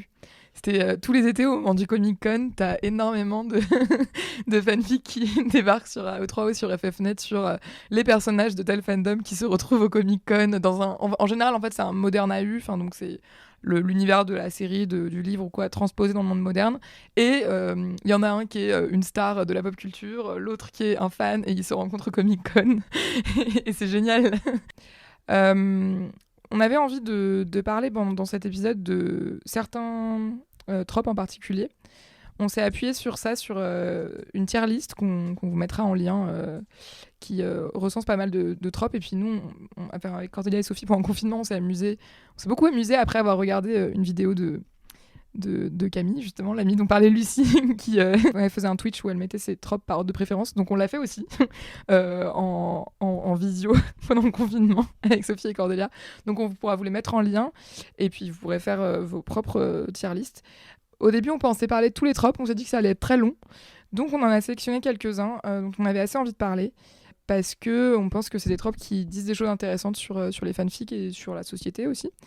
On va peut-être commencer par le mariage arrangé, Cordélia. Donc, le trope du mariage arrangé, c'est globalement deux personnages. En général, ils se détestent parce que le truc est quand même... soit ils se connaissent pas du tout, soit ils se détestent vaguement, ou en tout cas, ils n'ont pas d'affinité. Et ils sont obligés de se marier pour X ou Y raison. Franchement, ça peut être pour des histoires d'héritage, ou ça peut être pour des histoires magiques qui sont obligés, ou Bref, il y a toutes les raisons possibles et imaginables. Mais voilà, ils sont obligés de se marier. Et évidemment, au début, ils sont pas chauds. Et à la fin, en fait, ils sont contents de s'être mariés. Enfin, bon, voilà. Ou pas trop, ou il y en a un qui meurt à la fin. C'est tragique. Ça doit être toi, Sophie, qui dit des trucs comme ça. Mais globalement, c'est ça. Et on peut, je pense, aussi le rapprocher de la fake relationship, qui est du coup deux personnages qui sont amenés à sortir ensemble pour de faux, pour X ou Y raison de la même manière, quoi. Que ce soit pour les apparences, pour des raisons politiques, pour faire rendre jaloux, je sais pas qui, enfin voilà. Moi, personnellement, j'aime beaucoup les mariages arrangés en tant que trope, hein, pas sur le principe. Et parce que moi, j'aime beaucoup les royales AU, donc tout ce qui se passe dans le cadre d'une royauté, etc. Ce que j'aime beaucoup, je trouve que c'est difficile d'écrire un bon royal AU, mais une autrice qui sait très bien écrire une intrigue politique, en plus d'une intrigue amoureuse, je viens de faire le chef's kiss. Enfin bref, non, moi j'adore ce genre de fic. Et à un moment, j'ai beaucoup lu des... Donc, vu que mes fandoms changent en fonction de ce que je regarde, et après avoir vu le dernier Star Wars, j'ai eu une période où pendant 2 semaines, j'ai lu beaucoup de fanfics Star Wars, et le ship numéro 1 des nouveaux Star Wars, c'est le Reylo. Donc, c'est Rey d'un côté et Kylo Ren de l'autre. Et il y a énormément de royal AU qui impliquent Reylo, et de fake relationship en général. Et globalement, c'est un ship qui attire beaucoup de tropes un peu maudits, mais ceux-là était vraiment bien, donc ça a été un peu j'ai beaucoup lu, je sais pas, c'est vraiment un truc que j'aime bien parce que ça apporte beaucoup de tension et ça apporte autre chose que la romance, parce que si ces deux personnes se retrouvent ensemble, ça n'a rien à voir avec l'amour, c'est juste parce que il y a un contexte difficile qui a fait qu'ils se retrouvent ensemble, et comment est-ce qu'ils vont s'en sortir, quoi. Et moi d'ailleurs j'aime bien quand ils finissent pas ensemble à la fin, au final. Je trouve ça intéressant, le côté comme beaucoup de mariages arrangés, j'imagine, en fait, de se dire on n'a pas le choix, on est ensemble, mais on va faire on va construire quelque chose de cette relation, et quelque chose qui nous convient, quoi. Alors après, on avait un deuxième trope dont on voulait parler, c'est le sexe pollen, donc qui pose des petites questions de consentement. C'est aussi pour ça qu'on avait envie d'en parler. Donc le principe du sexe pollen, c'est les personnages sont contaminés par une substance. Donc ça peut être juste un pollen d'une fleur. Enfin, le truc classique, c'est genre une fleur avec un pollen particulier aphrodisiaque. Ça peut être une substance extraterrestre qui se retrouve dessus. J'imagine une potion magique ou un sort qui leur est lancé. Enfin voilà, il y a toutes sortes de versions du pollen. Mais le truc principal du sexe pollen, c'est que cette substance ou ce sort ou ce truc qui se retrouve sur les personnages leur donne une envie mais irrépressible de coucher ensemble. Mais c'est vrai que ce qu'on se disait tout à l'heure, c'est que ça pose quand même souvent des problèmes en termes de consentement, parce qu'en fait, concrètement, on a deux personnages qui se retrouvent à coucher ensemble malgré leur volonté parce qu'une substance inconnue les y oblige. Lucie a des choses à dire. Moi, j'ai un peu enfin, j'ai un problème avec ce trope à titre perso parce que voilà, comme tu le dis, en fait, deux personnes qui sont incitées par une substance à coucher ensemble, c'est un viol mutuel. Donc, c'est moi, je suis assez mal à l'aise vis-à-vis de ce trope, notamment parce que je trouve, enfin, moi, je l'ai beaucoup vu appliqué à des ships assez malsains du genre un frère et une sœur, deux frères, un enfant très jeune. Enfin, en fait, j'y pense parce que je lis beaucoup de mangas et donc je suis pas mal dans les fandoms manga. Et par exemple, le sex pollen, c'est un truc assez classique que tu peux retrouver chez FMA, Fullmetal Alchemist, où t'as deux frères et du coup, bah, Edouard et Alphonse ont pas d'autre choix que de coucher ensemble. Moi, c'est mon expérience de ces tags-là et du coup, ce que je trouve assez infernal, hein. Et une autre variation dont on parlait avec Sophie au début quand on préparait le podcast, c'était le Bang or Die. Alors Bang or Die, c'est un peu similaire. Généralement, il y a un aspect magique du genre une personne est maudite et si elle couche pas avec quelqu'un avant la journée, la fin de la soirée, ou etc., elle meurt. Et ça, en fait, si c'est appliqué, enfin, j'en sais rien. Si c'est appliqué à une relation qui existe déjà, pourquoi pas, mais je trouve que c'est souvent une excuse pour mettre en scène des couples qui n'en sont pas, en fait, qui sont des personnes qui ne devraient pas avoir de relations sexuelles et sur lesquelles on ne devrait peut-être pas écrire, quoi. Je pense que ce trope-là en particulier, c'est souvent un sujet, enfin une excuse au PWP, enfin au PWP, donc c'est-à-dire plot what plot, c'est-à-dire une fiction en général assez courte, 100% cul. Et du coup, en fait, souvent on a besoin d'un élément déclencheur rapide. Qui va pas prendre 1000 ans à expliquer. Et du coup, c'est ce truc-là. Alors moi, je l'ai pas lu sur des ships un peu curse comme ceux dont tu as parlé. Bon, c'était souvent du Drari ou d'autres ships comme ça. Enfin, voilà. Et ouais, en général, c'est juste une excuse pour le PWP. Ça pourrait être ça pourrait être autre chose. Enfin, genre, on s'en bat les couilles. Ce qu'on veut, c'est juste lire le cul. Voilà. Mais je te rejoins sur le fait qu'effectivement, cette dynamique-là, pose vraiment des vraies questions. Mais je pense que ça pourrait être intéressant de l'écrire justement en traitant le sujet. Parce que souvent, en fait, le sujet n'est pas traité, la question du consentement n'est pas posée, juste on écrit ça, enfin voilà, on écrit ça. Et c'est assez rare que... J'en ai lu quelques-unes en vrai où il y avait la question de mais est-ce que tu veux le faire, machin, etc. Il y avait des échanges pour confronter un peu le sujet. Mais je pense que ça pourrait être intéressant justement en réécriture et essayer d'en faire quelque chose, quoi. Sur le truc de détourner le trope, quoi, pour le rendre un peu moins curse qu'il n'est. Là, quand tu parlais, ça m'a rappelé, je crois avoir lu une fanfic comme ça dans le MCU, donc Marvel. J'ai oublié quel était le ship, mais je me souviens qu'il y avait un truc où le personnage pendant une mission était donc contaminé par un truc, par une substance. Il avait super envie de coucher du coup avec un autre personnage. Et en fait, leurs amis, pour les en empêcher, les mettaient dans des pièces séparées. Enfin, tu sais, souvent les fanfictions Marvel, ça se passe dans la tour de Tony Stark, la tour des Avengers, qui est hyper technologique, hyper bien faite. Et donc, du coup, ils arrivaient à les mettre dans des labos séparés, hyper sécurisés et tout, jusqu'à ce que l'effet du sex pollen, enfin de la substance, se diminue. Et en fait, après, comment dire, du coup, là, le sex pollen avait été plus une excuse pour que les personnages se rendent compte qu'ils avaient envie l'un de l'autre. Mais du coup, ils n'en parlaient qu'une fois que la substance était passée. Et c'était assez bien foutu parce que je pense que l'autrice avait vraiment voulu justement éviter tous ces trucs de consentement, de rapport pas consenti, quoi. Et surtout, il y avait vraiment ce truc des autres personnages qui font en sorte que les deux personnages ne se sautent pas dessus, enfin, qui ont conscience du fait que c'est hyper problématique et qui disent, bah non, on va vous aider pour que... Non. Et j'ai un vague souvenir de cette fanfic, mais je me souviens que j'avais trouvé le principe assez chouette. Ensuite, on voulait parler du Omégaverse, dans le genre truc un peu chelou des fanfics. Cordélia va nous en parler.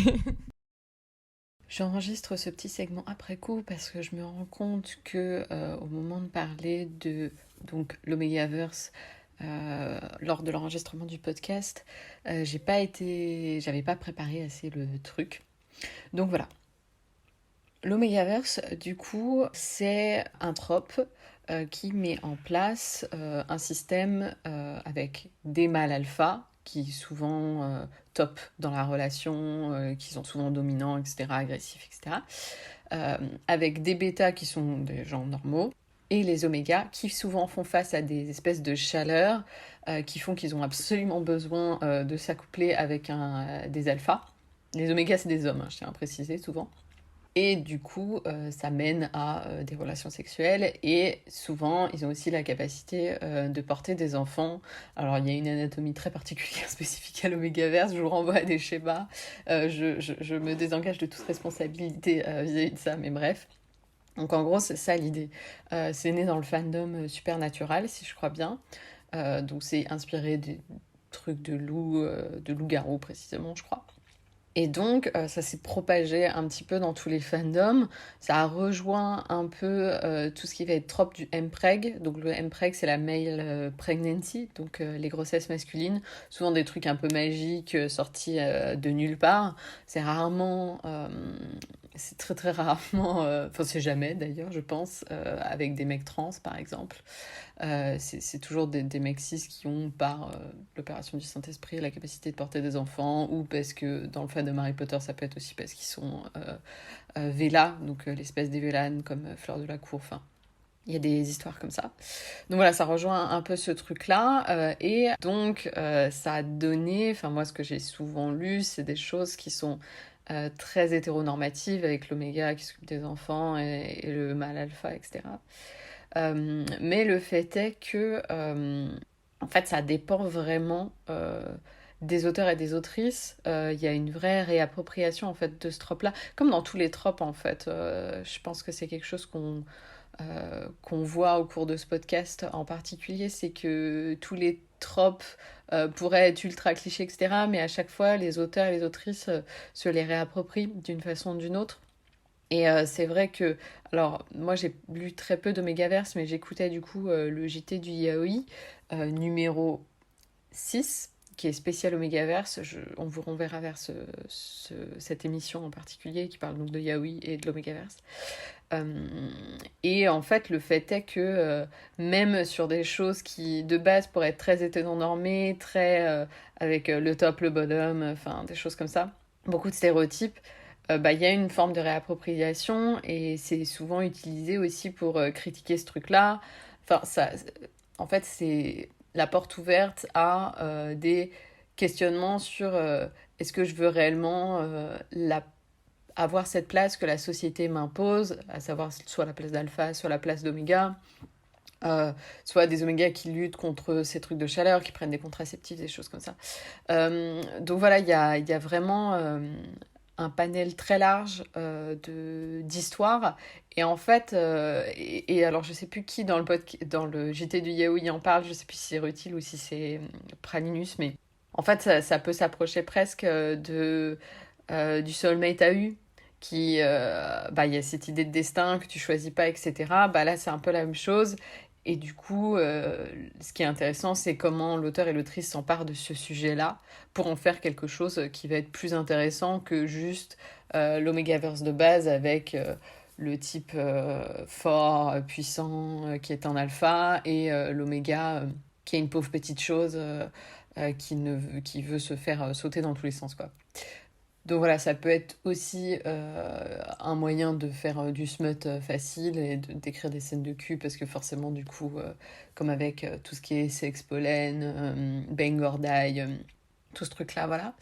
Mais voilà, je pense que c'était important de réenregistrer ce truc-là, parce que je pense que finalement, c'est peut-être plus nuancé que ce que je pensais à la base.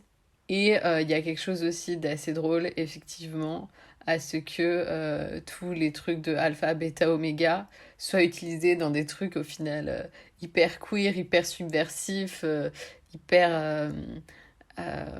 des trucs de fangirl, quoi, alors que c'est un vocabulaire qui est utilisé par les masculinistes, quoi.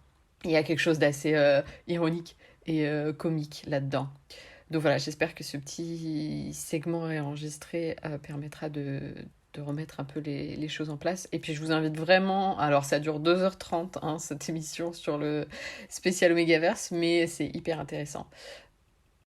Après, on voulait parler du time loop. Donc le time loop, c'est la boucle temporelle, les personnages qui sont Alors ça peut être il peut y avoir plein de versions en fait selon les fandoms et selon la technique qui met en place le time loop, mais souvent c'est un peu le jour de la marmotte quoi. Les personnages sont bloqués dans une journée ou dans 2 semaines qu'ils revivent et où ils doivent essayer de sortir de cette boucle temporelle d'une manière ou d'une autre, parfois en réalisant leur vie amoureuse, parfois en réalisant des choses sur eux-mêmes, parfois en changeant. Enfin bon, voilà, il y a plein de manières de le faire.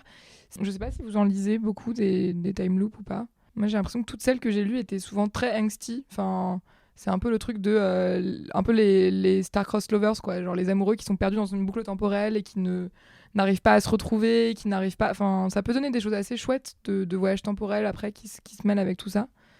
Mais je saurais pas définir le trope en tant que tel plus que la boucle temporelle, quoi. Je pense que c'est l'un de ces tropes qui est très difficile à réussir, à bien écrire. Il y a des tropes qui sont plus simples et celui-là, c'en est pas un. Moi, je pense pas que j'en serais capable d'écrire un bon time loop. Surtout que moi, j'avais déjà lu une fanfic où la time loop n'impliquait pas une journée, mais une année. Et du coup, l'autrice avait vraiment bien géré son truc de comment raconter une année par chapitre sans être chiant, tout en donnant cette impression de claustrophobie que tu as d'être bloqué dans ton temps, quoi. Donc je pense que quand c'est bien réussi, c'est super chouette. Et par ailleurs, on en revient au trope de la fiction professionnelle. C'est un grand classique de la fiction tout court, hein, dans les films, dans les animés, dans les mangas. Donc c'est un grand classique, mais je pense quand il est bien fait, c'est vraiment efficace, quoi. Par contre, quand c'est mal fait, du coup, tu relis le même truc un peu chiant. Moi, je lis beaucoup de... Alors, moi, je lis beaucoup de fanfiction Harry Potter avec des voyages temporels. Le fait est que dans Harry Potter, il y a des voyages temporels et du coup, ça implique d'autres choses. Et je pense que c'est là où on arrive sur des spécificités du fandom qui sont permises parce que soit il y a des univers alternatifs qui sont assumés, soit parce que y a déjà des voyages dans le temps. Et en général, du coup, la loupe, la boucle, elle est immense en fait. Il retourne dans le passé de plusieurs années ou etc. pour essayer de changer les choses. Et du coup, il y a deux versions. Enfin, il y a les futurs et les. Enfin, il y a deux versions des personnages ou ce genre de choses. Harry qui retourne au temps des maraudeurs et qui rencontre ses parents et qui en fait aide à les mettre ensemble, par exemple. Enfin, ce genre de choses. Ou les enfants de Harry et Drago qui reviennent dans le passé pour mettre ensemble leurs parents. C'est un trope qui est assez populaire, mais qui du coup est beaucoup plus... et pas sur des courtes périodes comme ça. Et je sais pas quoi dire d'autre sur ce trope, en fait, à part que je le kiffe grave. Alors moi, à la différence de Cordelia, je suis pas du tout fan de ce trope. Alors, raison toute simple. Harry Potter 3 et le prisonnier d'Azkaban. Je déteste en fait quand Hermione remonte dans le temps, je saute tout le temps les chapitres, ça me saoule. Enfin, c'est une répétition d'écriture et j'ai l'impression en fait c'est un doublon quoi. J'arrive pas à me mettre dedans, je suis pas du tout fan. Et c'est pour ça aussi que j'aime pas le film et j'ai tendance à sauter les scènes. Donc en fait je pense qu'en soi j'ai déjà un souci avec le voyage temporel, mais j'aime bien le jour de la marmotte tu vois comme film. Donc bon. Et ensuite, c'est surtout comme moi, tu sais, je lis des fanfictions où c'est Hermione comme personnage principal. Et je lis beaucoup de romances. Et donc, quand Hermione remonte dans le temps, c'est souvent soit au temps de Tom Jedusor, soit au temps des maraudeurs. Et donc, il va soit se passer un truc avec soit donc, Tom Jedusor qui va devenir Voldemort, ou soit Remus et Sirius. Et je trouve ça hyper chelou parce que souvent elle a 14-15 ans et elle les connaît quand ils sont des darons quoi. Donc et donc ça me met pas très bien. Enfin voilà. Donc ce qui fait que je suis pas très fan. Après, justement, moi, ce qui me plaît dans le time loop, ça me fait rebondir, c'est justement le challenge d'écriture, en fait, et de faire quelque chose qui tient debout. Après, ça va dépendre de comment on considère le voyage dans le temps. Il y a plusieurs techniques. Il y a soit tu remontes dans le temps et du coup, tu vas créer une réalité alternative que tu vas pouvoir modifier. Donc ça, c'est quand même souvent fait. Soit il y a ce truc de... en fait, tout s'est déjà passé, mais tu ne le savais pas. En général, c'est ce qui me plaît le plus parce que l'exercice est hyper intéressant et ça peut donner des trucs sympas. Alors parfois ça s'accompagne de des personnages ont des sorts pour leur faire oublier la mémoire, pour qu'ils oublient ce qui s'est passé, pour essayer de raccrocher les wagons à la fin. Mais je pense qu'il y a quelque chose du challenge d'écriture en fait dans ce trope-là qui est cool. Moi, ça me fait penser qu'en fait, je crois que les time loops et de manière générale, les voyages temporels que j'ai lus, c'est souvent des fanfics assez courtes. Enfin, courtes dans le sens où j'aime, contrairement à Sophie, je lis pas forcément des trucs de 100 chapitres.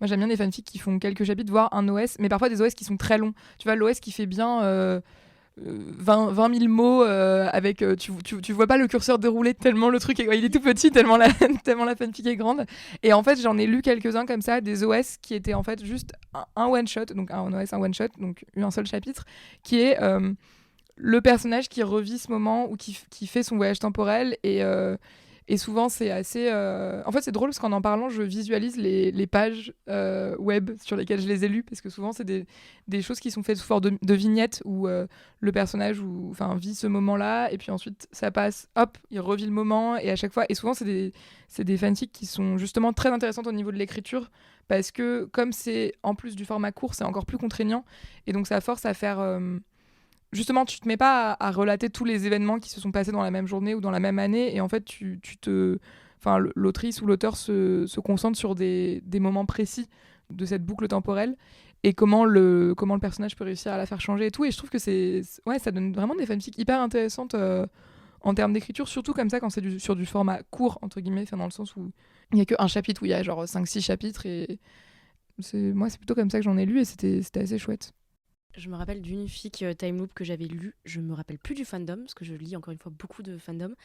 Le principe était assez chouette. En gros, c'était deux personnages, deux mecs un ship quoi, c'est classique, qui se retrouvaient à revivre une journée en boucle, mais chaque journée explorer un trope différent. Dans le sens où, donc au départ, ils étaient dans le monde canon, et ensuite ils se retrouvaient, ils bossaient dans un café, il y en avait un qui était star et l'autre était son agent, ils se retrouvaient à Las Vegas, d'un coup c'était la guerre, d'un coup ils étaient au Moyen-Âge, et en gros le but de la fic c'était qu'ils finissent par admettre qu'ils s'aimaient. En gros, tant qu'ils n'avaient pas compris ce qu'ils devaient faire, pareil, il y en avait un, c'était... l'un des exemples, c'était qu'ils se retrouvaient du jour au lendemain, ils étaient ensemble, ils avaient un enfant, ou alors ils étaient beaucoup plus vieux et ils étaient restés ensemble, et donc c'était un peu explorer les différentes réalités alternatives dans lesquelles ils auraient pu être, et j'avais trouvé ça super malin, parce que du coup c'était tout le plaisir de plein de tropes, mais dans une seule fanfic, et de manière cohérente en fait, et ça je pense que c'est un truc que tu peux appliquer à plein de fandoms, donc si ça vous inspire, écrivez-en des comme ça, moi j'avais trouvé ça super. Écoute, on note l'inspiration, j'ai plein de trucs à écrire, mais j'avoue que ça donne assez envie.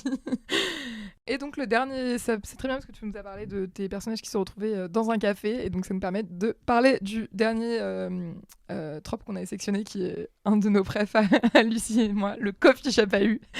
Donc le principe, on en a déjà plusieurs fois parlé, le coffee chapahu, c'est en fait un moderne AU, un univers alternatif dans le monde moderne contemporain normal, et où les personnages se rencontrent, se retrouvent ou se croisent dans un Starbucks ou souvent des coffee shops indépendants, et d'ailleurs parfois les fanfics en profitent pour faire des trucs anti-Starbucks, en mode eux ils sont dans le coffee shop indépendant qui essaie de survivre malgré la grosse chaîne à côté ou je sais pas quoi, t'as plein d'enjeux comme ça.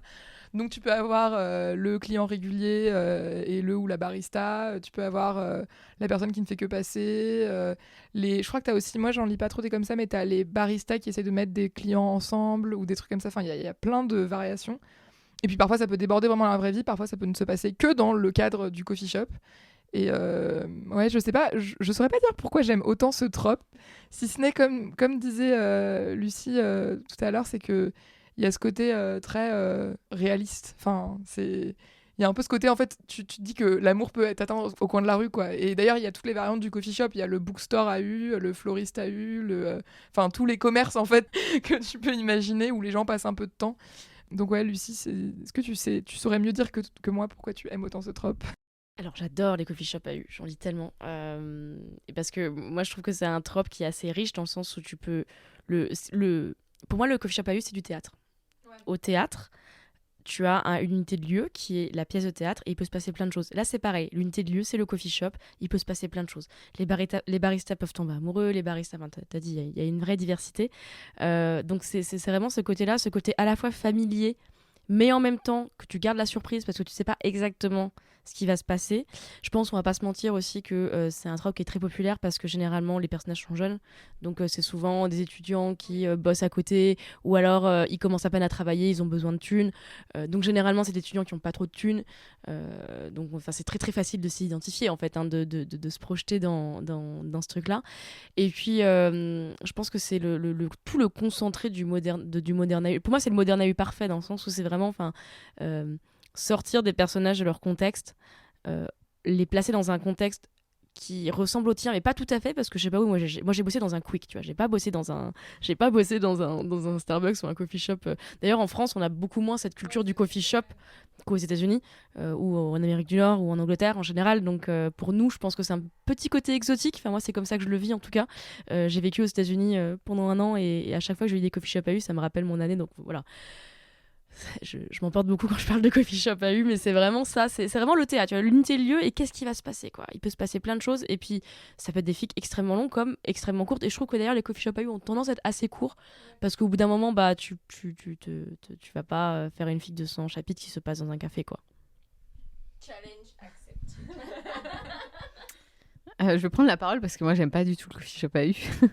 Mais en fait de façon générale j'aime pas les AU. En fait si je lis dans un univers, je veux retrouver l'univers. En fait je m'en bats les couilles des personnages qui soient chez le fleuriste, dans un café, au XVIIIe siècle, au Moyen-Âge, dans l'Antiquité. Enfin genre vraiment, mais je m'en bats la race. Voilà, c'est dit. Du coup voilà, je veux dire ils ont les seuls qui pourraient m'intéresser, c'est quand c'est intégré au canon quand même, quoi.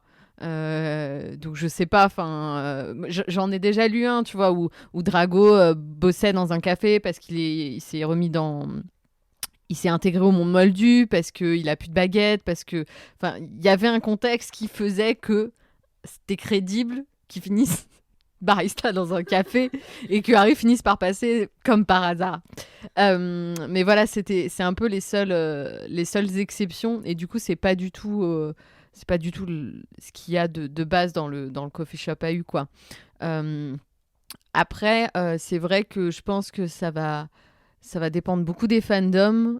Par exemple, ça m'est arrivé de lire des AU, des modernes AU, modernes AU dans le sens c'était des AU, mais James Bond 00, James Bond Q, c'est mon ship dans James Bond. Donc James Bond Daniel Craig, Q Ben Whishaw, que cela. C'est très très spécifique.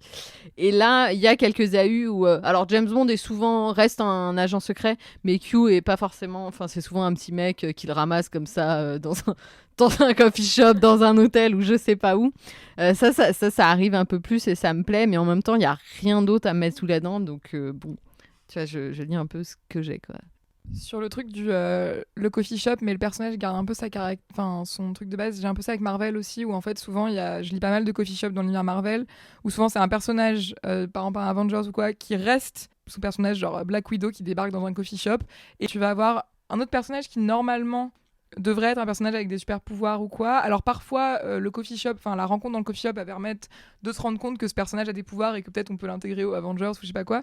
Et parfois juste la personne reste sans pouvoir, mais du coup l'héroïne ou le héros va devoir gérer sa double vie de super-héros ou super-héroïne, parfois avec plein de traumas, parce que je parlais de Black Widow typiquement parce que c'est un personnage que j'aime bien lire parce que c'est quand même le personnage qui a été élevé par une organisation russe ultra secrète qui l'a enlevé enfant pour en faire une espèce d'assassin de tueuse extrême, quoi. Et je trouve ça génial en fait de mettre Black Widow dans un coffee shop avec une barista tout juste sortie de la fac, tu vois, ou un truc comme ça un peu drôle en fait, qui permet aussi de jouer sur les motifs des personnages et du passé et des caractéristiques du personnage tel que tu l'aimes dans l'univers, en le confrontant à ton monde moderne. Et je pense que dans le coffee shop, ce que tu disais Lucie sur le fait que le coffee shop AU, il y a ce côté c'est la réalité et tout, en fait il y a aussi beaucoup de self-insert, je pense, de se mettre soi-même en scène avec les personnages qu'on aime bien, parce que du coup comme tu dis, on peut potentiellement être cet étudiant fauché qui bosse dans un coffee shop, et là d'un coup il y a notre super-héros ou notre chanteur d'un boys band préféré qui débarque, et voilà, je pense que ça peut être assez facile de s'identifier pour pas mal de lecteurs ou d'autrices et d'auteurs, quoi. Il y a un dernier élément pour moi qui explique le succès des coffee shops AU et pourquoi moi j'aime bien ça, c'est que c'est tout le temps joyeux. C'est assez rare les coffee shops AU où ça se finit mal, où il y a alors il y a souvent des difficultés, il peut y avoir de l'angst, de la compréhension. Enfin, c'est vraiment il y a plein de tropes dans le trope, mais globalement parce que le cadre est quand même un peu mignon, un peu on imagine bien le coffee shop en plus comme tu dis Mathilde, généralement c'est le petit coffee shop indépendant, c'est décrit comme étant ce petit lieu sympa, cette petite bulle en dehors du temps. Donc il se passe pas, enfin il y aura pas de mort à la fin, tu vois. Donc moi après c'est aussi mes goûts perso, hein. Moi j'aime bien lire des filles qui finissent bien. J'ai rien contre l'angst, mais je veux des happy endings. Et les coffee shops AU, c'est la garantie à 99% que ça se finira bien et que ça sera sympa. Je suis contente que Lucie soit là parce que t'as vu, je me sens toute seule à aimer les happy endings entre Sophie et Cordelia qui veulent que des larmes et du sang. Et voilà, moi aussi j'aime le happy ending avec beaucoup d'angst au milieu, c'est très bien, c'est tout ce qu'on veut. Mais voilà. Ce qui me permet d'ailleurs d'enchaîner sur ma chronique. J'avais envie de vous parler d'un trope dont on a un petit peu parlé déjà dans ce podcast. C'est les soulmates AU, donc les univers alternatifs où les personnages ont des âmes sœurs. Donc je voulais vous parler de ça parce que depuis quelques temps, j'ai une véritable passion pour les soulmates AU. Comme on disait, parfois on peut avoir des périodes où on veut lire qu'un seul trope, qu'un seul motif tout le temps. Moi, je pense que ça fait 1 ou 2 ans que je suis prise d'envie de lire des soulmates AU de manière régulière. Ça veut pas dire que j'en lisais pas avant, ça veut pas dire que je ne lis que ça, mais c'est le truc un peu confortable dans lequel je me retrouve depuis quelques temps.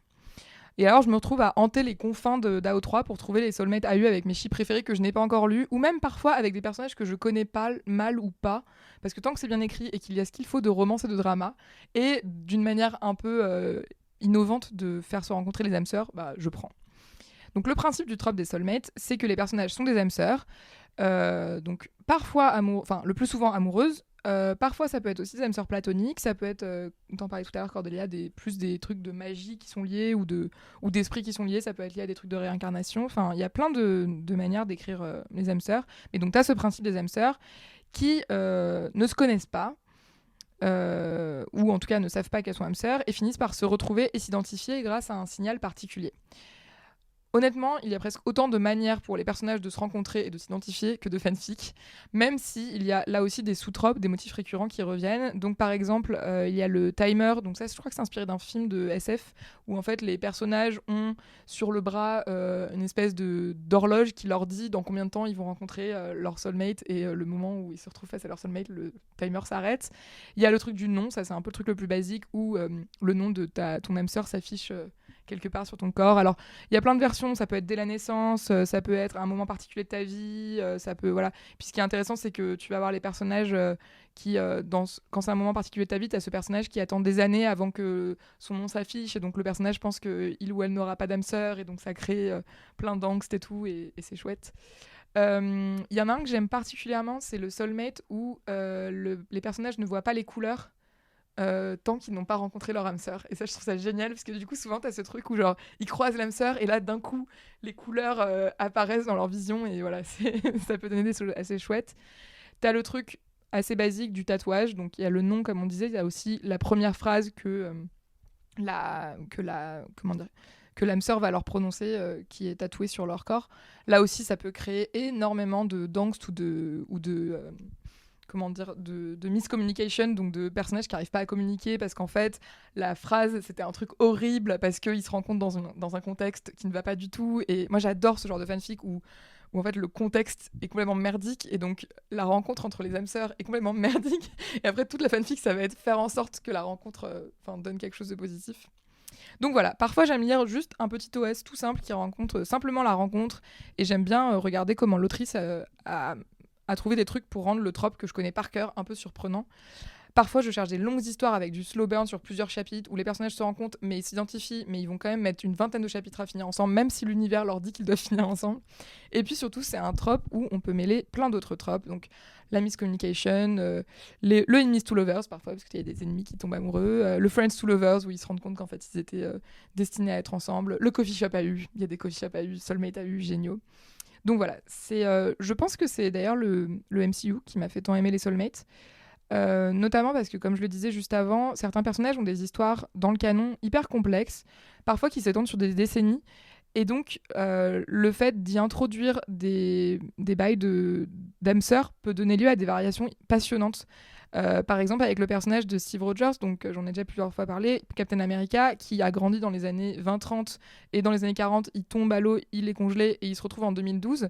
Et là, dans ce contexte-là, mais le soulmate peut donner un truc génial où le mec pensait jusqu'à tomber dans l'eau qu'il n'avait pas de soulmate parce qu'en fait, son âme sœur l'attendait dans les années 2010 et d'un coup il se réveille et il a un nouveau tatouage qui correspond à sa nouvelle âme sœur, ou alors il pensait que son âme sœur c'était un personnage qu'il a connu dans les années 30, il se réveille dans les années 2010 en mode ah j'ai perdu mon âme sœur, et en fait il a plusieurs âmes sœurs, enfin voilà. Ou alors comme je disais, les personnages qui ont un peu des dramas, enfin des traumas énormes et des backstories horribles. J'adore les soulmates AU avec Black Widow parce que en fait par exemple, les auteurs vont écrire que dans la Red Room, donc le truc où elle a été entraînée enfant, on lui a effacé son tatouage d'âme sœur, et en fait elle se rend compte que finalement elle a quand même une âme sœur. Enfin, donc voilà, il y a vraiment toutes sortes de... Parce que, comme je disais, les personnages ont des histoires assez complexes, ça permet de vraiment varier le soulmate et en faire quelque chose d'un peu différent et surprenant à chaque fois. Et puis de mêler ça aussi parfois à des problèmes de société. Alors ça, je pense que c'est dans tous les fandoms, mais c'est dans le MCU que je connais ça le mieux. Par exemple, dans le ship Steve et Bucky, donc qui sont donc Steve Captain America et Bucky son meilleur ami d'enfance, The Winter Soldier, où en fait ils sont j'aime bien lire des fanfics où ils étaient déjà amoureux l'un de l'autre dans les années 30, mais comme c'était une période où l'homosexualité était illégale, hyper mal vue et tout, ils n'osaient pas se l'avouer, et donc par exemple le fait qu'ils soient des âmes sœurs créait toutes sortes d'enjeux en fait de faire face à la discrimination, et d'un coup ils se retrouvent dans le monde moderne, et en fait là ils peuvent enfin vivre leur vie librement, et c'est assez chouette. Tu as parfois des choses où ça va être lié à des problèmes politiques. Je suis sûre que d'ailleurs il y a des Royal AU / Soulmate AU où en fait ça crée des problèmes diplomatiques entre des pays. T'as des choses où les personnages vont devoir faire face à leurs propres insécurités en rencontrant leur âme sœur, parce que c'est des personnages qui ont pensé toute leur vie qu'ils allaient être seuls, et en fait non, l'univers leur dit qu'il y a quelqu'un. Donc voilà, ça donne toutes sortes de variations que j'aime beaucoup. Et ce qui est drôle, c'est que donc depuis quelques temps, je lis beaucoup de Soulmate AU, je cherche des Soulmate AU tout le temps, et j'adore le principe, alors même que, en tant que moi, Mathilde, je suis profondément attachée à l'idée du libre arbitre, et du fait que chacun et chacune est maîtresse ou maîtresse de son propre destin. En fait, j'en parlais récemment avec une amie, et on parlait des Soulmate AU un peu en s'excitant sur les fanfics, et je disais c'est drôle parce que j'ai beaucoup de mal avec l'idée. Moi, si demain tu devais me dire il y a une personne qui t'est destinée dans la vie et tu n'as pas de choix, c'est avec cette personne que tu vas finir, mais je pense que je partirai en courant. C'est vraiment un principe qui va à l'encontre de ce que je donne aux relations, et notamment à la possibilité de choisir, d'évoluer, de changer, comme on disait tout à l'heure en parlant d'Enemies to Lovers. Et j'ai beaucoup de mal avec l'idée de se dire il y a une personne qui t'est destinée pour le restant de tes jours, et tu es sûr que tu vas finir avec cette personne, et cette personne, tu as son nom tatoué sur le corps.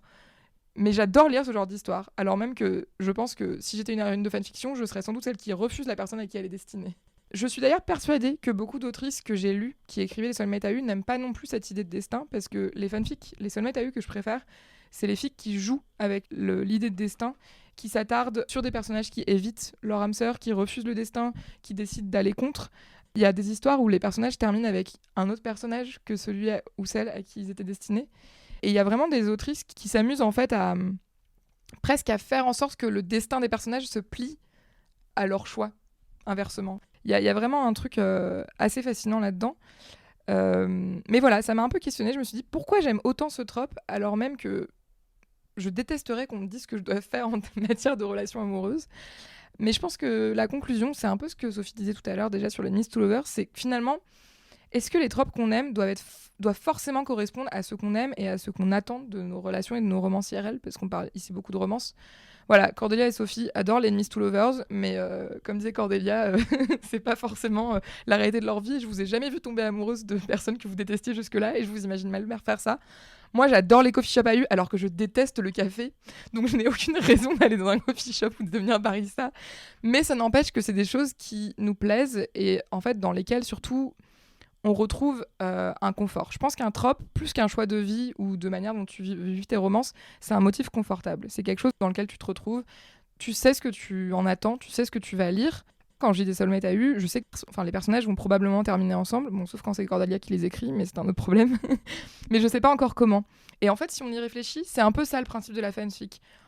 On arrive sur un site, on lit une fanfic avec un ship principal qui est annoncé. On sait que les personnages vont a priori finir ensemble ou pas finir ensemble dans des trucs dramatiques, mais on sait que c'est ça l'endgame de la fanfic, quoi. C'est ces deux personnages ensemble. Mais tout ce qui est intéressant dans la fanfic, c'est de voir, et avec les tropes qui vont être utilisés, comment ils vont arriver à cet état, à cette fin, ce qui est finalement assez différent d'une manière dont on consomme la fiction d'habitude, où en général, tu vas voir un film ou tu lis un livre en n'ayant aucune notion de ce qu'est la fin, normalement. Là, dans la fanfic, souvent, tu sais ce que va être la fin, mais tout l'intérêt, c'est de voir comment l'autrice ou l'auteur a réussi à faire en sorte que cette fin-là. Et ça laisse tellement de possibilités à la personne qui écrit pour broder que tu as une créativité folle dans toutes les fanfictions que tu lis, et quel que soit le trope que tu lis, et en particulier dans les soulmates t'as eu. Je trouve super intéressant ce que tu dis sur le fait que effectivement, ce qui va être intéressant, c'est pas le résultat, c'est comment tu arrives. Parce que je trouve que ça résume parfaitement la fanfiction de façon générale. Parce que tu connais les personnages, tu connais l'univers, tu sais à peu près dans quelle direction on va. Tu sais pas, des fois tu sais si ça se termine pas ou mal ou bien en fonction des tags, etc. Ça peut être annoncé. Alors que si on te faisait tous ces tags et tous ces trucs sur des films et des trucs comme ça, je suis pas sûre en fait qu'on kifferait savoir comment ça se termine ou doit avoir autant de détails sur l'intrigue, sur les ressorts scénaristiques de l'intrigue. Des fois, il y a des ressorts scénaristiques qui sont clairement annoncés dans les tags. On sait que ça va arriver à un moment donné, par exemple chez Medebeck, tu vois, mais il n'y a pas de surprise, quoi, en fait, à ce niveau-là. Mais en même temps, en fait, c'est pas ce que tu cherches, et l'originalité et le talent d'auteur et d'autrice, en fait, ça va être de développer autre chose, en fait, que est-ce que va y avoir un plot twist à la fin, ou peut y avoir des plot twists en fanfiction, c'est pas ce que je dis, mais et je pense qu'on pourrait faire un podcast spécifique sur la recherche de fanfiction, parce qu'en fait, tu recherches ce que tu aimes déjà. C'est pas comme quand tu vas au cinéma et bon, tu sais que c'est une romance, une comédie, un film de science-fiction, et voilà. Il y a vraiment un truc de je vais aller chercher pile ce que j'aime. C'est intéressant ce que vous dites. Moi, ça m'évoque un bouquin que j'ai lu récemment qui s'appelle Éloge des fins heureuses de Colline Pierret.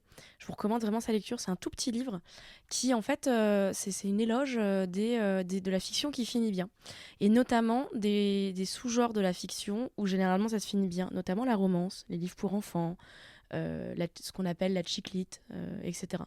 Et c'est super intéressant parce que l'autrice dit ces sous-genres sont souvent méprisés, comme les fanfics, parce qu'on les trouve prévisibles. Or, le plaisir de consommer ces fictions, c'est justement qu'elles sont prévisibles. C'est que je sais où je vais. Et que moi, en tant que consommateur ou consommatrice de ce truc culturel, j'ai tout à fait conscience de mes goûts, j'ai conscience de ce que je veux, et je vais consommer ce que je veux. Mais ça ne veut pas dire que le contenu ne sera pas original, plein d'imagination. Justement, ce que disait Cordelia, par quel chemin on va y arriver, etc.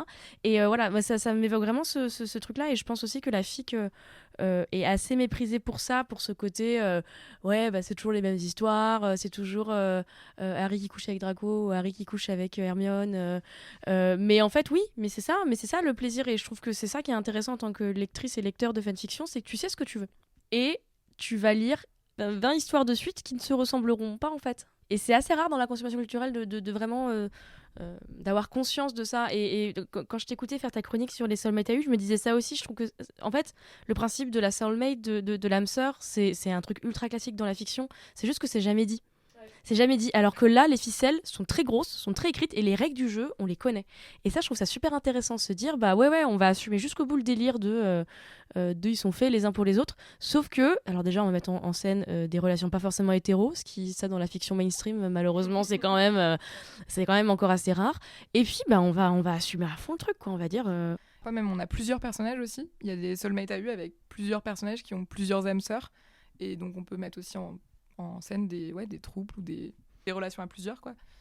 Et voilà, et pour moi, c'est pas parce qu'une fiction est prévisible qu'elle n'est pas intéressante et qu'elle n'est pas originale et que ce n'est pas une bonne fiction. Et voilà, donc le bouquin, je vous redonnerai la référence si vous voulez le mettre dans le podcast, mais je vous le recommande parce que c'est tout à fait ça, je pense. C'est vraiment... et même si vos fanfics finissent mal, même si vos fanfics finissent dans le sang et les larmes, en un sens, c'est une fin heureuse, car c'est une fin attendue et qui font plaisir à vos lecteurs et vos lectrices.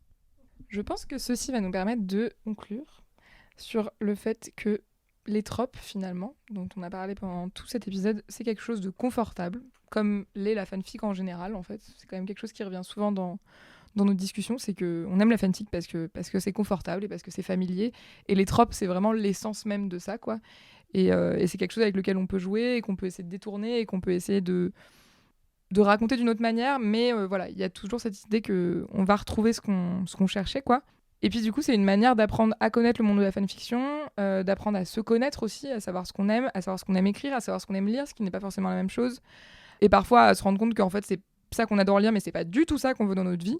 Mais voilà, c'est une belle manière d'écrire et de lire parce que, comme tu disais, Lucie, en fait, des tropes, il y en a partout dans la fiction. Les œuvres de fiction, le principe même de la fiction, c'est que la fiction se répète et se redit et s'inspire et réécrit et fait des choses en permanence inspirées de ce que font les autres et de ce qui a été fait avant. Mais que souvent, c'est pas assumé, que souvent, c'est caché, c'est sous-entendu. Alors, en fait, dans la fanfic, c'est juste marqué noir sur blanc, c'est là. Et c'est super parce que tu vas juste chercher ce que tu aimes et comme ça t'es sûr de passer un bon moment, bon sauf si vraiment c'est très très mal écrit, mais même là en fait des fois ça peut quand même être sympa. Oui non, j'allais dire, ça m'est arrivé de lire des fanfictions et d'adorer alors que c'était pas forcément oufissime écrit, voire même on aurait pu qualifier ça de mal écrit, mais en fait l'histoire me plaisait tellement et genre c'était tellement tous mes bails que ça passe quand même. Mais moi, parfois, je me retrouve à passer un dimanche entier à lire une fanfic que je considère même pas si bonne que ça, mais juste c'était exactement ce que j'avais envie de lire à ce moment-là précis, et voilà quoi. Donc voilà, c'est ça qui est chouette avec la fanfiction et avec les tropes en particulier, c'est que c'est confortable.